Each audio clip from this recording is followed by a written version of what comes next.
Welcome back to Just Giants with Grump and the Cranky Fan, the best damn podcast for the best damn football team. I'm your host, the Football Grump, and with me as always is Mike the Cranky Fan. Hey Grump, happy podcast day. Happy Festivus. Happy Cowboys hate week. Is today Festivus? Is today the actual date? What is? I don't know. I think it's the 23rd. I think is when it actually happens, which means tonight after we finish recording this, I will be going to Netflix and watching The Strike, the Seinfeld episode, which has Festivus in it. So happy Festivus to you. It's a little bit early, but I have a lot of grievances I want to talk about this Giants team. So perfect. The Giants are. I mean, this is just weird football times right now since we last spoke, listeners. Yeah, I mean, we kind of did our recap of the Chargers game, and like 900 NFL players tested positive for COVID since then. Like, it seems like every team, apparently with the exception of the Cowboys, has like 10 players on this list. It's insane. Yeah, I mean, just, I'm in New York City, you're in Jersey. You can just tell how things are changing, and it's getting a little scary about, short term, what's going to be happening with different things. You can see all of a sudden, masks are required in the city now, and you're seeing restaurants starting to close, and, some random NBA games are being canceled. A lot of college games are canceled, and I'm a little worried about this on the short term with this season. I don't think we're going to have anything like we just shut the league down like we did last year, or in 2020. But you may see some sporadic game cancellations. I mean, this Giant game, well, I guess unfortunately for the Giants, is not going to be canceled. But I wouldn't be shocked between now and the new year if something like this does happen to one or more NFL games. Yeah, I mean. Well, I think what we're going to see is more cases of like what we saw with Denver last year, where you have just a farce of a game because you have like a practice squad wide receiver or something playing quarterback just because he played it in high school. Yeah. Unfortunately, that was Jason Garrett's offense for us, as we had Kadarius Toney throwing 50% of our passes to left tackles and things like that. But seriously, I think we're going to see more things like that, I think, because even if there are increases here, the NFL does have some really, really, really stringent protocols in place from last year that they can activate at any time. They've already changed some of the practice squad elevation rules to help rosters kind of cope with this sort of situation. I mean, they test insanely, so they do catch it pretty quickly, I think. So I think what we'll see is a lot of games that are just silliness, where you've got and the Giants won't be excluded from that, because right now Adoree Jackson not only is injured but also is added to the COVID list, and so is Aaron Robinson. I have no idea what corner 2 is going to look like.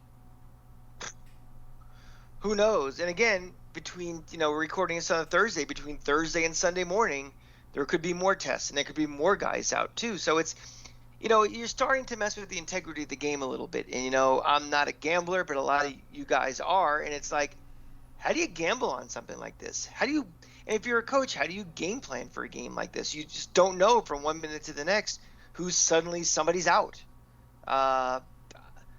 Let's hope this just doesn't get completely out of control, and you're seeing 20 and 30 and 40 guys being out, and then guys getting sick. We know that not everybody in the NFL is vaccinated. We know that some people have gotten around the rules to be eligible, even if they're not vaccinated. So hopefully this is something where, this is the spike that happens this time of year, and we kind of get through it, and not many people are seriously impacted, but games are going to be impacted. The question is, how badly? Yeah, how badly is right, and this is really unfortunate for the NFL, because in 2020 you enter the season as strict as possible, and you start the year because it's your first time ever dealing with something like that, and you're just kind of getting ready for it. That's a little bit easier to deal with than suddenly at the very end of the season you're seeing a spike. It kind of feels like you got to scramble to get things in place, and they'll get a little worse before they get better. I mean, like you said, you might see a cancellation of some random games. I could see a Jacksonville versus Detroit kind of game being just totally canceled because who cares? You know what I mean? Just call it a tie or something like that. But where this really starts to get tricky is the postseason. I mean, what do you do? I mean, it just sucks. I mean, if the Giants had to roll into a wild card weekend with no corner two, I mean, it just blows. I don't know that there's like a better thing you can do. You can't really move the game. That's not really fair. Well, let's say they have an outbreak and let's say 15 guys can't play. Forget like just one particular position group. Let's say it's a massive outbreak. I mean, can you imagine your season, you actually make it to the playoffs and the season's over because you can't field a team? Or, something the equivalent of a scab team from 1987 where there's just a bunch of people filling up a uniform to play? I mean, that sucks. But what do you do? I mean, you can't really postpone the playoffs by a week. Maybe a couple days, but you can't do the whole playoffs. It's too regimented with venues. I mean, the Super Bowl can't move dates. I mean, I guess the Super Bowl can't, but I guess they can, if something happens on a Sunday, they may be able to move it to like a Tuesday or something. And we have the bye week before the Super Bowl, which you can make up some ground if you have to. But I think it's a real situation they're gonna have to deal with, and I'm sure they're considering everything right now. And I mean, the cases are just going up everywhere. I just saw in New York City that the reported cases I think doubled in the last couple. That's insane. Yeah. So if it's gonna be exponentially more, I mean, the good thing I guess is this new variant doesn't seem to be as deadly or more of a mild case of symptoms. So, but if you have it, you have it. There's all the quarantines and all the protocols are still in place, and they're not going to change it now. No, they're not going to change none of that. Yeah, I mean, also be incredibly bad look for the league. Also, yeah, just hey, we don't care that all these people that died and stuff. We're getting our playoffs, and it's more important than real life. So, well, so here's what's interesting about the playoff. So, in my opinion, if you are going to move it a week, because you do have that bye week, that Pro Bowl week to kind of fluctuate the entire playoffs around. In my opinion, if you're going to move one game by a week, don't you have to move the whole playoffs by a week? I would think so. I mean, I think what might happen... It puts your opponent at such a disadvantage to have one set of teams get an extra week of days than the others, right? Yeah, I mean, I think fairness is going to kind of take a back seat to what can we do to get this done, unfortunately. Unfortunately for the teams that might get screwed on the field-wise. But I don't think fairness is the number one priority. I think their priority is we got to get something on the field so we can get on TV, so we can, make the money and not have to have paybacks for advertisers and stuff like that. I mean, unfortunately, the players are the ones, per normal, are the least concern of this league in all its interests. But whether it's A, their health, B, the fairness of getting a fair shot to win a championship or not. But I think that's just kind of the way it is. And not for nothing, I would have to think that, well, I guess not. I guess we wouldn't see... What would it take to have an impact on the cap in the coming years? I mean, that's all tied to the TV deal that's already signed, right? I guess it's not all tied to that. I mean, the TV deal's already in place. Revenue from the tickets are already sold. I mean, I guess if you started canceling games and you started really canceling, I don't know. I think right now, I think the cap would be okay. I think if it was something like 2020 where you just didn't have people in the stands for a whole season and revenues significantly dropped, that would be an impact on the cap. But I don't think, as long as the games are on TV, they're going to get their revenue. Yeah, I think you're right. And if anything, they might get actually better ratings because people will be at home. I mean, if this gets to a case where, we're going to have quarantine situations potentially, even they're isolated and targeted, and more people are at home, more people will be watching. Yeah, I don't know. It's hard to imagine watching football when you're a Giants fan right now. Yeah, exactly. So, as this COVID conversation, relates to the Giants, they're in a terrible situation to the point where previewing a game against a 9-4 Cowboys team is sort of elementary and I don't know. It's not really a good use of our time or yours. So, but there are things worth discussing, and part of the reason why it's not worth discussing is because it really doesn't look. So far, there's no change in status for Daniel Jones. Okay, so that alone, if that were the only thing, maybe, maybe it would be worth it to do like what can Mike Glennon do this time to make it work, maybe, but it's not only that. I mean, Adoree Jackson, like I said, and Aaron Robinson not playing. I have no idea who's going to play corner 2. We're missing both Kadarius Toney and John Ross, both positive COVID tests. Cam Brown, I mean, that's no great shakes special teams kind of guy. O'Shane Ximines also positive. Xavier McKinney is a close contact. He's the 6th one added to the list. But because he's a close contact, as long as he tests negative, as long as he keeps testing negative, he's good. He'll be able to play. The Cowboys, on the other hand, just Cedric Wilson is the only one on the COVID list. So for those reasons, I mean, just the sheer amount of players that aren't able to play, that just aren't going to be able to play, it's not worth it. I mean, we agree, right? This is going to be a loss that's almost not worth watching. I mean, we're going for the tailgate. Pretty much. I'm going for food, the ride. We got stuff going on after the game, so we have reasons to be there otherwise. Any chance to hang out with Justin and Snacks and those guys is that's gold, Jerry. So we're gonna go for that. And I don't know. What's that sandwich we get at halftime? That Nona's, that's pretty tasty. Yeah, there's some food. Maybe a towel they'll give us. Like I'm sure it'll have a Wendy's coupon stapled to it or something. Fantastic. I mean, geez, who needs a Super Bowl? Get something for my money. No, I guess we'll be there, and but really, I mean, it's tough. Like we said this last week too. It's like even without Daniel Jones, it's not even like, well, what are we really watching for next year? I mean, is it really fair to give a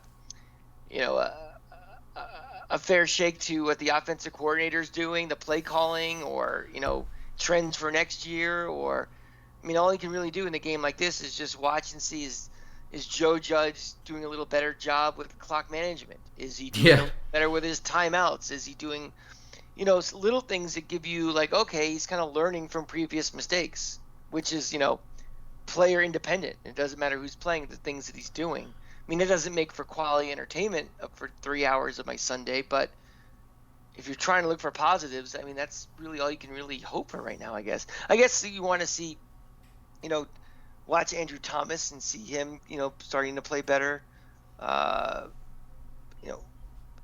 just, you want to start making your mental list of, in the off season, what do I want to see addressed? I guess you could do that, either a starter you don't like or think needs to be improved, obvious what the bench and depth we need at a position, like weeks like this, seasons like this is pretty glaring. Like, oh, we need to fortify this because we are getting guys off the street. So I guess if you really want to get nerdy about it, and those are things to look for.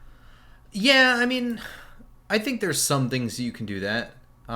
There's some, like you said, Andrew Thomas is a good one. That kind of just operates in the isolated box of who he's supposed to block. I might key in on McKinney if he plays, continue to watch him develop. I'd like to see how Logan Ryan responds to a poor game last week. Continue watching Tay Crowder, see if he can continue getting better. I mean, he keeps making mistakes, but there's mistakes and flashes, so little things here and there. I'd like to see Azeez Ojulari in this game. We know Tyron Smith is ruled out. He had a foot or ankle injury for a couple weeks. Tried to play last week and re-aggravated it, so he's out. So we're looking at Azeez Ojulari is likely to go against Tyan Secchi or Lyle Collins, depending on where he's lined up. That's something I would watch. These guys need reps. I mean, the guys we think have a future on this team, whether it's the next regime, next coaching staff, whatever it is, the guys that are going to be identified as they are going to be intermediate to long-term pieces on this team need to play. And they need reps. They need to have live bullets whizzing by their head. They need to get out there and bang helmets and stuff. So in that respect, games like this are not 100% meaningless or worthless. Again, the question is, as a paying customer, is that what you really want to watch? And unfortunately, that's the predicament we're in. Yeah. One other person I'm interested to continue watching is going to be Ellerson Smith. We saw them try and line him up at defensive tackle, which I thought was interesting last week. I spoke to Justin Pennick about it a little bit, and he kind of viewed it as like a reinvention or a reimagination of the NASCAR package, which was, just kind of getting all of your best pass rushers on the field at the same time. Even if they line up inside, you can run twists, or you can just utilize their quickness against, the interior guys or something like that. I'm just interested to see how Ellerson Smith is. I mean, he really is somebody I expected nothing from this year, or at the very least situationally just going on there and just running as fast as he can at the quarterback. So we'll see what he does, especially because Austin Johnson did not practice so far this week, dealing with a foot injury that I actually didn't know anything about. What's interesting is Leonard Williams was originally diagnosed with an elbow injury that caused him to leave the game last week. It is now considered a triceps injury, and he is practicing trying to play. Yes, right, correct. He's practicing preparing to play to keep his never missing a game due to injury streak alive. Personal for him, I guess. Yeah, so I guess, when I have grandkids, I'll bounce them on my knee and tell them about that time Leonard Williams played and kept that streak going. It's so important. That important game against Dallas when the 4-9 Giants really showed it. If the Giants win this game, it would be like a Disney movie. It would literally be Little Giants. Well, let me ask you the question. We ask this. It's almost an annual question, which we hate to ask, but is it a bad thing if they lose? I mean, obviously we're not going to be rooting for them to lose. We're not going to be cheering for Dallas to, but are you going to walk away after this game being upset if they lose? No, Thinking big picture. I mean, obviously, as we're going down the escalator right after the game, you're not going to be like, "Oh, good news!" That helped. Oh, by then I'll be numb. I think like in the first quarter, if what happens to the Giants, if what happened to Washington happens to the Giants, where it's like 24-0 by halftime, I will be mad in that moment. But by the fourth quarter, I think I'll be over it. I mean, like, I'll go through all the stages of depression or whatever by the time we're on that escalator down. But no, seriously, to answer your question for real, I'm not... There are two ways to look at it, and for me, they occur for me completely separately. I mean, some people may have to physically sever the two feelings themselves or whatever, but in the moment, while watching the game, I can never cheer for the Giants to lose. Of course, even if it... No, you say of course, but I mean, people do that. They're weird. Afterwards, or big picture, not during the game, I will look at it and be like, it's better if we just lose this one. We gain nothing from winning this. And I wouldn't normally say that against a divisional opponent, but this is a game where you've got no starting quarterback. You've got all these guys out due to COVID, on top of the fact that they were already a heavily injured team all year. I just don't even care about this. This game doesn't feel like a fair game. It doesn't feel like my Giants are playing. It hasn't all year, really. Because when they were healthy, we saw just this sluggish, broken offense. And then you fire the offensive coordinator. He gets one game with your starting quarterback, and then that's it. Like, none of this felt like the Giants team that I was getting ready to see.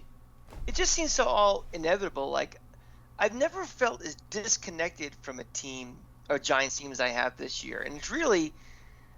I don't know why necessarily. I mean, we've had bad years over the last decade plus, but just some reason where I kind of emotionally checked out a while ago with this team. Like, this team isn't making that little run we thought they might have. Their injuries are piling up. The Gettleman talk is starting. All of these things, it's like, I'm almost ready to get to the offseason and start, how do we fix this? Like, I can't fix it right now. Exactly. It's just And like you're just like in class waiting for the clock to hit the bell, and then you can just go and just move on to the next thing already. And maybe this is a year because I've been really hit with a double dose of, football disgrace. I mean, I had, it's been 53 weeks ago. Florida was in a position to get ready to go to the SEC championship game, probably be in the playoff, one of the best offenses they've ever had. And 53 weeks later, the bottom fell out, resulting of firing their coach. And it was, as painful as this Giant season is, it was doubly painful for me watching that Florida team. So I have both of these things, like just both sides of my face, hitting me in the head. So like I've been beaten down so badly that this Giant team, there's not that much to root for this year. It's kind of, Daniel Jones is, he's been playing sort of better. Oh, he's out. He's out for 3 weeks, so you don't get the momentum of watching him develop. Saquon Barkley, the one guy who's your highlight film guy, well, he's out. The talk becomes nonstop about, Jason Garrett. You don't want to hear every week. I mean, it's tough doing this show every week talking about, fire this guy, not fire this guy, big picture this. Is he coming? Is he staying? And it's just so really for me, with this team, I kind of emotionally checked out about 5-6 weeks ago. So even if we lose on Sunday, I know it's Dallas, but I'm not going to have like the stages of grief. That's all over. Now it's just kind of, okay, it's past me.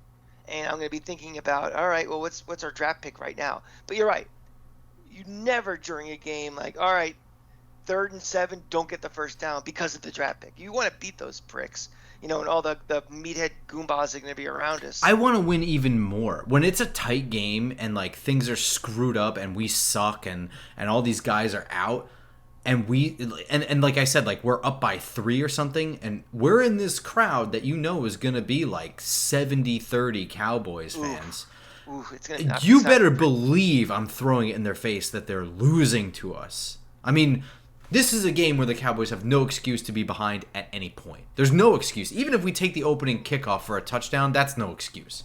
The only thing I could say, this has been such a wonky year in the NFL where it wouldn't shock me if somehow we're competitive in this game and it comes down to 1 or 2 plays, just because I have not seen a team have a 8-week run of just being consistent.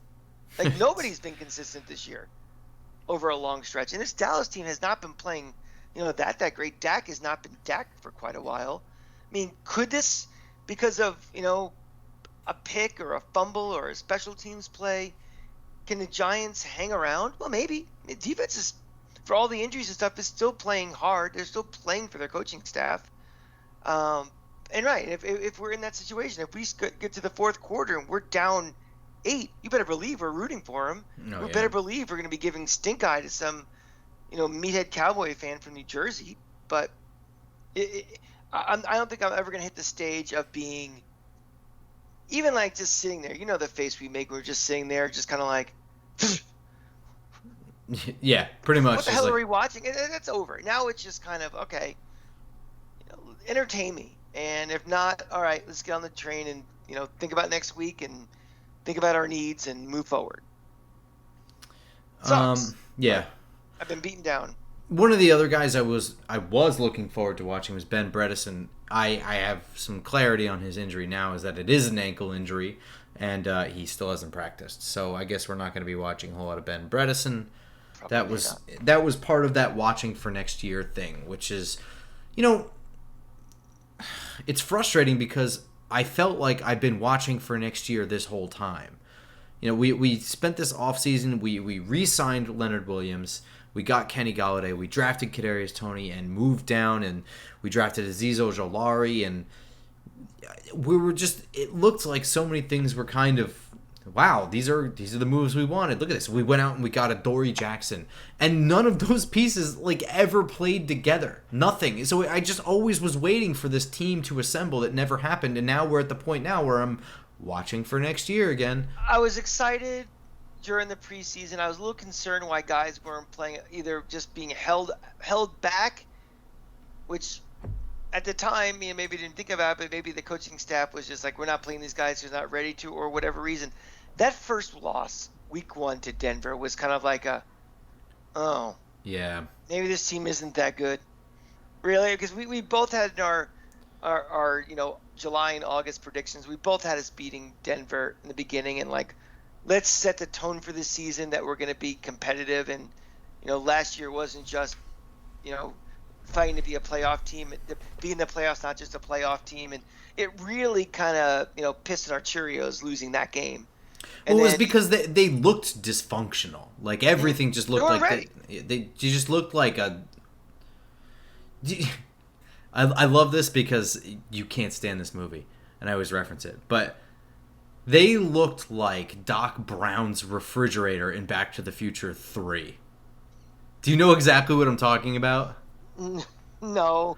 So Back to the Future 3 is the one where he goes back in time to the Wild West, but because he's a scientist, he's able to put this giant machine together that makes like 1 cube of ice, and it takes like 10 minutes and makes all this noise and churns out literally just like 1 dirty cube of ice. That was the Giants team that went out there on in week 1. I mean, it looked like these are all quality parts. Look at them not work together. That's what it looked like. Yeah.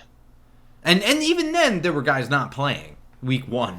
I mean, Shane Lemieux tried and went down in one series. The not being prepared and the way the offseason kind of went down is kind of another thing. We were talking last week about Joe Judge. We think he's, a head coach that, what is the positive and negative of Joe Judge? We completely forgot to talk about that, how the roadmap of the preseason, how the preseason was used, really set this team back for the first couple of weeks, where this team isn't good enough to give away games. And we pretty much, part of the reason we lost that Denver game is we weren't prepared. We basically gave that game away.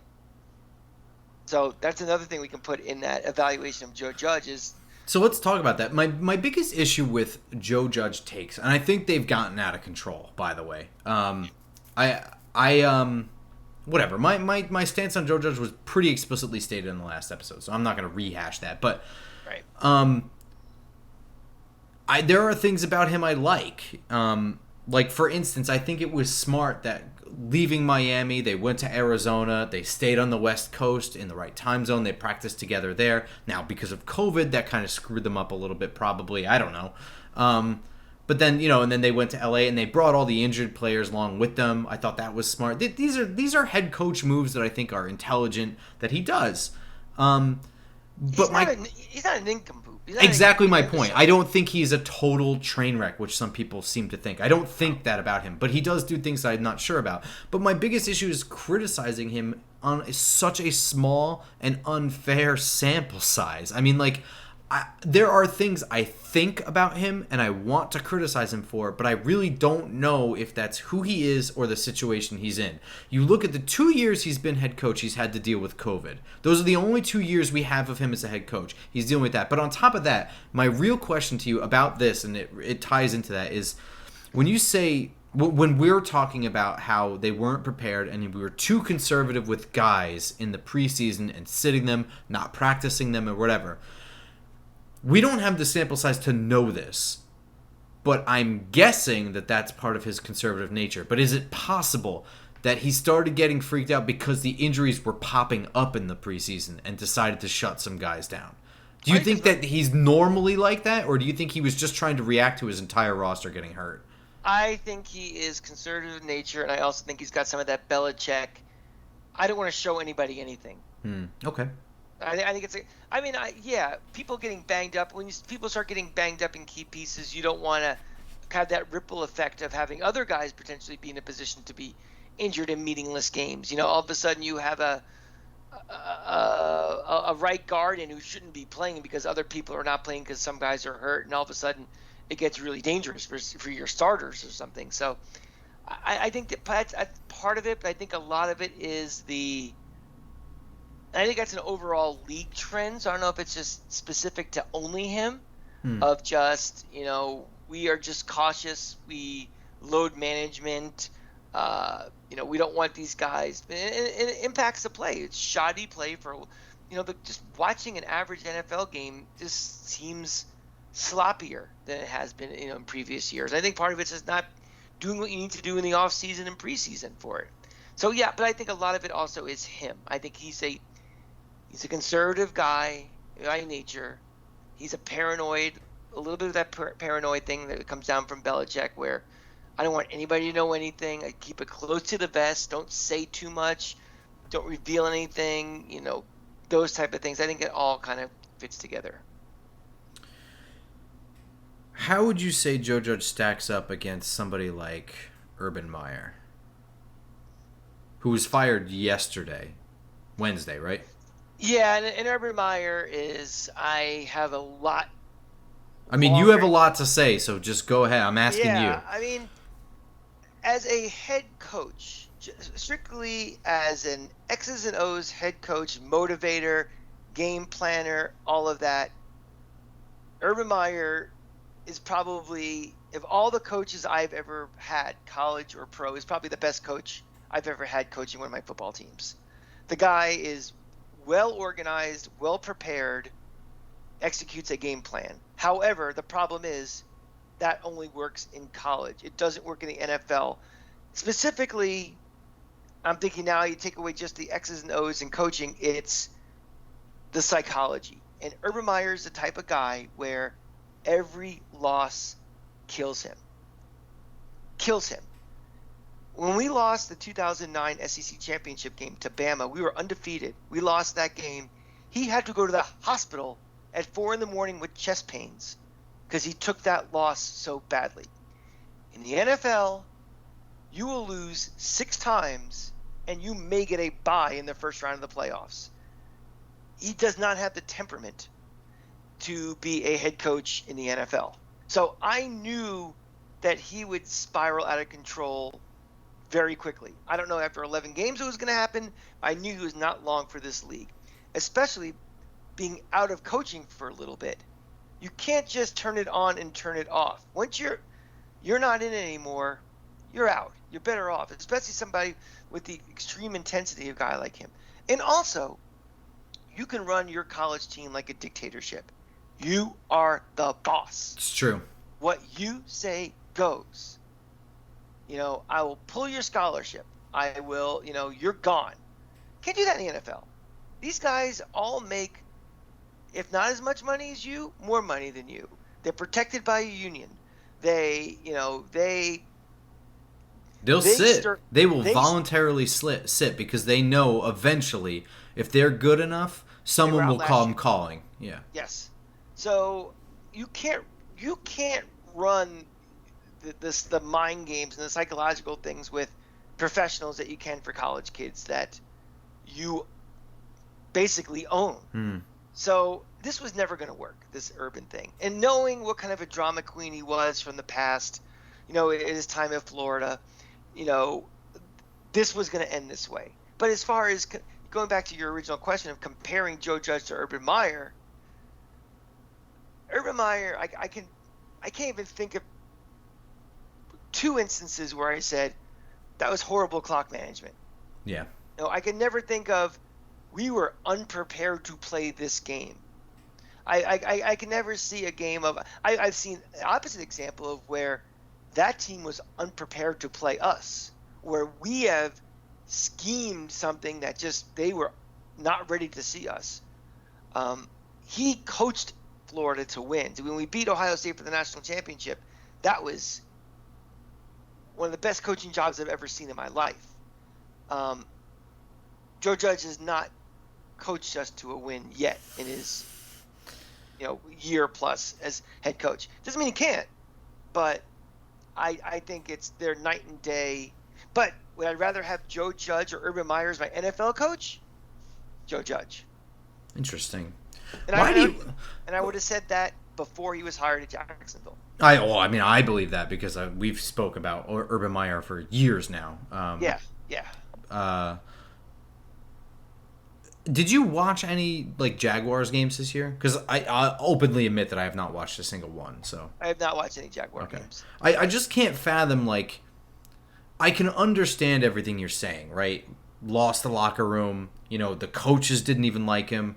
Nobody liked him, except for the owner, I guess. And girls that aren't his wife. But seriously, like I wouldn't have expected them to look like garbage. You know what I mean? I would think that they would be competent but losing, and maybe that would happen. But like Well, the they look roster's like garbage. The roster's garbage, and Trevor Lawrence doesn't even look that good. well, I mean, he looks like a guy who's not being coached. Yes, does that surprise you? It does surprise me. I mean, Okay, because that's what surprised me about it. I thought we would see Trevor Lawrence is doing well, the team isn't doing well, and like I said, Urban Meyer loses the locker room. He's a prick, so he's out. Too, But the coaching staffs that Urban Meyer had at Florida and Ohio State were far, far superior than the coaching staff he had at Jacksonville. I mean, you're talking about guys. I've been bagging on the guy for a year now, but he had Dan Mullen as his offensive coordinator, who is a fantastic coordinator. He has at Ohio State, he's got guys like Ryan Day, who's now a fantastic coach for them and stuff. Great coaching staffs around him. So he might not have the right, support staff around him to elevate some of these guys they have. But the roster is not a good roster. It was a bad roster last year. Not much better. A terrible offensive line this year. And, rookie quarterbacks, buyer beware. When you throw them out into the fire, they're going to struggle. And when you have a bad offensive line and limited weapons to work with, a bad defense where they're, behind the eight ball a lot, it's not totally surprising. He's not fired because the team has 2 wins. yeah, He's fired because of his antics, his attitude, his almost seemingly like you've seen it with other coaches in the NFL and in different leagues where they're almost asking to be fired. Like, just take me out of my misery. And he definitely passed a point of where he just didn't want to be there anymore. And it's like, just do us all a favor and just fire my ass. What's really funny is that a lot of the things that were being said about him kind of reminded me of stories I've heard about Ditka. In what way? Just that he was like when he was in Chicago, he was just kind of like a jerk. Like, some of the players just didn't really like him. Like, I had heard like a story where he told them all to focus on the season and cancel their endorsement deals, and then the next week did an endorsement deal, had like a whole bunch of commercials come out for like Chunky Soup or Campbell's Chunky Soup or some bullshit like that. Well, it's a different time. Well, yeah. First of all, I mean, you can be the tyrant in the NFL back then, like you are in college now. That doesn't play anymore. I mean, well, also he was winning. Yeah, but I mean, like Bill Parcells, I don't think was well loved by everybody who played for him. I don't think Tom Coughlin, who's like the last of the old school coaches, I would not say he had the warm and fuzzies. I mean, people look back on him now, yeah. Well, yeah, Michael Strahan can hug him now. Now that he played like 2 seasons with him and whatever. But that's his fantastic revisionist history, because go back to that year where and he showed up week 1. I remember saying that at the time, like, until the Strahans and the Tiki Barbers are gone, this will never be Eli Manning's team. It'll never be Tom Coughlin's team. Like, the old guard had to leave. So I mean, it's tough with coaches back then versus coaches now. The game has changed so much. The way you have to treat the players is so different. But yeah, I mean, would Urban have been successful if he came in 1986? Yeah, possibly. But in 2021, no way. I just thought that was a slam. I thought it was a slam dunk situation. I agree with you that Urban Meyer, I don't think, was destined for the NFL, but 1 season surprised me. I mean, he pretty much waited for his shot to be in Florida with his quarterback pick. You know what I mean? He really had a perfect setup, and to blow it in less than a season is, I mean, that's borderline outrageous. It almost sounds like he never wanted the job to begin with. Well, I think that's exactly it. I think he really didn't. I think he might have had the what if in the back of his mind for years and years, and what am I, I mean, when he was a coach of Florida, you never really heard the NFL talk. Everybody was like, well, his offense, again, we're talking about 2008, 2009, different league in the NFL than it is now, but like, he was never really thought of as an NFL bound coach. Like, the offense they run, the spread option, don't think that's what's going to work in the NFL. So he was always thought of a guy who was going to stay in college, and we thought we'd be in Florida for 20 years. He pulled all the nonsense with the heart. He retired, came back 2 days later, decided he's going to be like a part-time coach in 2010. That didn't go over well. He finally retires, spent more time with his family. A week later goes to ESPN. We all know that he was waiting for the Ohio State job, goes to Ohio State, which, he was given carte blanche to run that program however he wanted, even, with all the shady characters he had around there and stuff. But maybe in the back of his mind, he always thought, what if? And he's the type of guy that can dictate the terms of what if.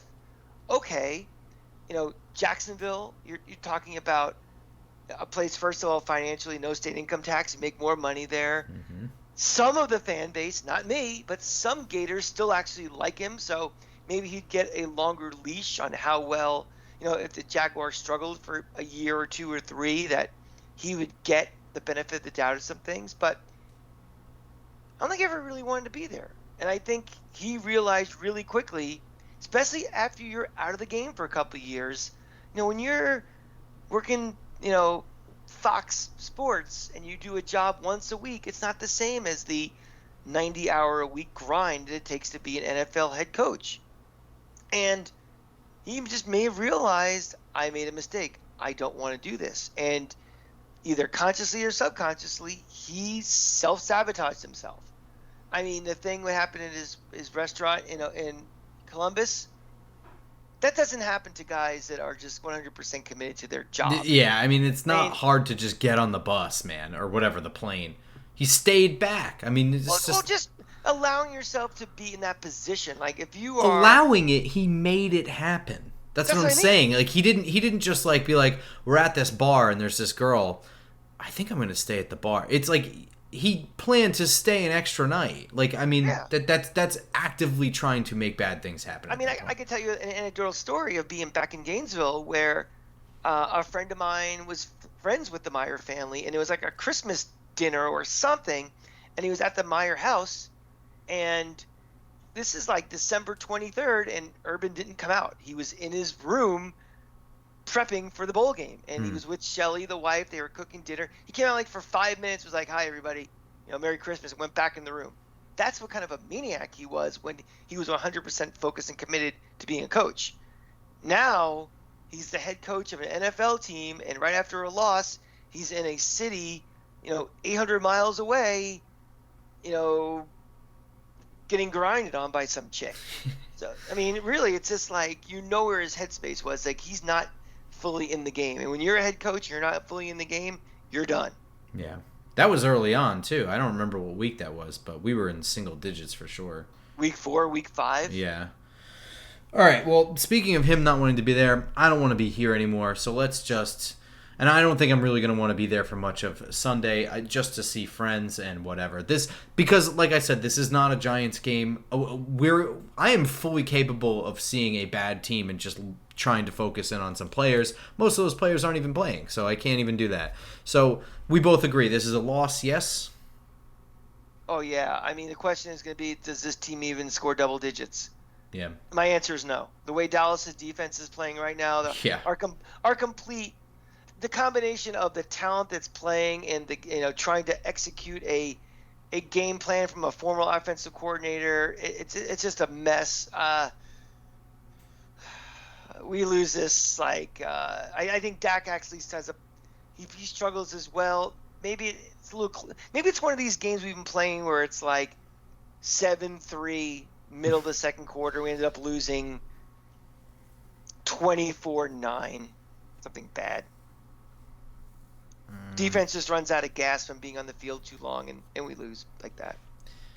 I'm not even going to put a score on it. I think it's going to be like 30-6 or 3. I just don't see how we score points here unless Dak throws a stupid pick or something.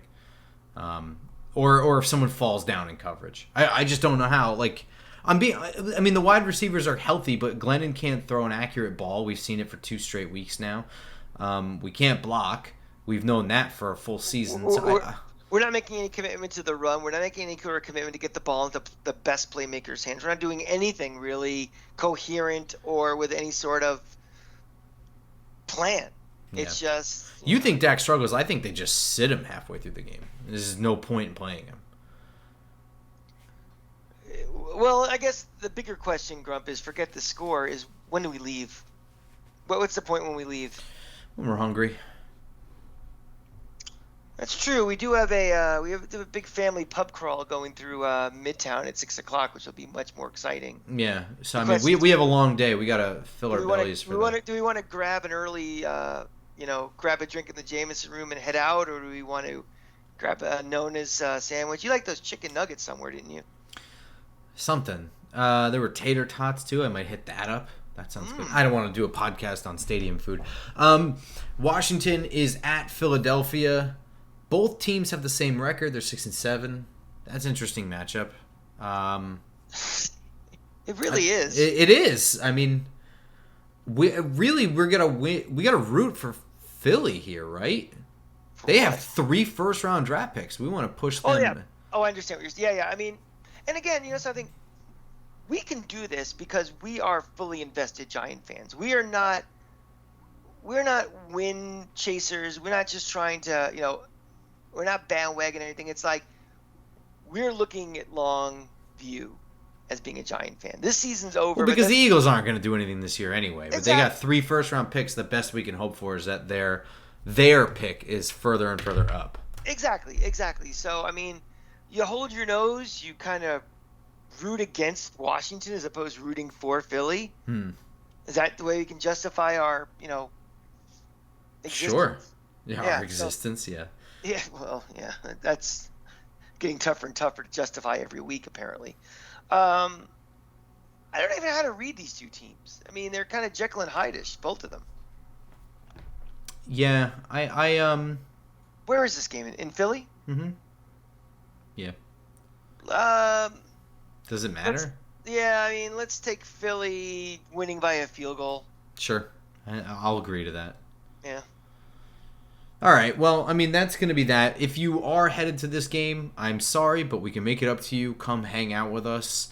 You can hit us up on Twitter. My DMs are open. I'm at football_grump, as it says down below. He's at the Cranky Fan. Come meet up for a drink beforehand. We'll be there pretty early, I'm sure. Hopefully.